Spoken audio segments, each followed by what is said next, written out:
So what do some of the pioneers in baseball think should happen to cheaters? Our own Chuck Todd sat down with some of these sports greats, the legends, former Negro League and Major League players at the White House Monday, and got their take. You would not put any of these guys in? Bonds, Clemens, any of them? I would not either. I would not put them, no way. And this is just, this is their punishment. It's not like punishment. They made their money, they got their fame at the time, but... Yeah, and actually it's just cheating. You didn't perform as an athlete. Right. You perform under the influences of something, okay? And that's what gave... You don't have the natural ability. And so why should you be aside, guys like Babe Ruth and Ted Williams? Chuck Todd is NBC's chief White House correspondent, political director, and host of the Daily Rundown. Wow.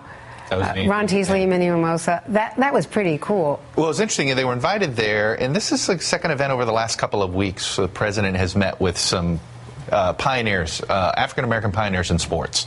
Met with a famous college basketball team that helped a white University of Mississippi team play their first game against African-Americans. This, of course, meeting with some living Negro Leaguers, the most famous of which is Minnie Minoso, who played in the majors. You saw there, Patriots era. He also played a little bit in the majors. Ron Tinsley had some minor league time.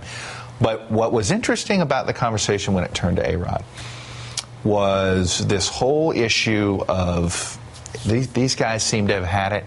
And what's interesting now is you see current players saying the same thing, that they're all like, you know what, clean this sport up, and they're not happy with A-Rod either.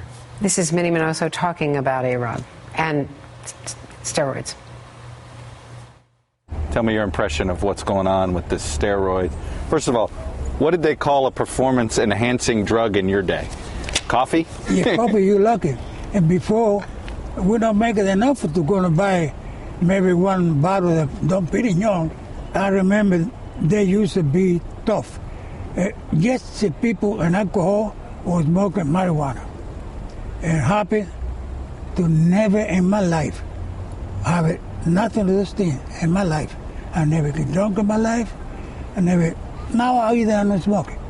But before, I always have in my mind, I have to play tomorrow, and I haven't done anything, don't do anything before this game.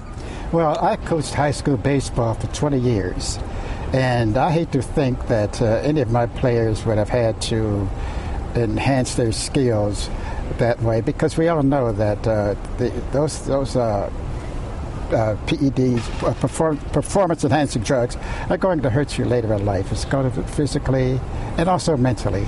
And I think that these players did a lot of harm.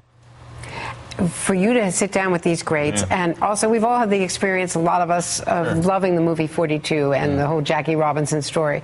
And you talked to Ron Teasley about the role of Jackie Robinson. I wanted to cue that up. Once Jackie Robinson was successful when they moved up to the majors, we had a lot of laws passed that improved the lot for African Americans considerably, and we were just so grateful that he was able to succeed as well as he did. It's just important to remember what Jackie Robinson went through. Well, it's this whole, one of the questions, the question I'd asked him there, so when the president flew, when he went to the All-Star game and threw out the first pitch his first year, Willie Mays was on Air Force One with him, and we're back there in the press pit. And Willie Mays was back at the White House this week. We're talking to Willie Mays, and Willie Mays, we said something, what's it like to fly on Air Force One? And he brought up the fact that here I am flying on an Air Force One, and it's not just that, I'm flying with the first African-American president. And he said, you know what, it just means that everything I went through made it worth it. And it was a reminder. Everybody thinks the civil rights movement sometimes began in the 60s. In many ways, it began in 1947. When Jackie Robinson and the Negro Leagues before that began that once you integrated culture on the sports field, maybe in the way Hollywood has done for gay Americans in many ways, the sports field, that it really sort of opened the door for a movement that was going to get accepted by white America. Chuck, this was great. Thank you so much. It was fun and coincidental with the A-Rod stuff and getting their takes. It was good stuff. Perfect timing. Chuck Todd.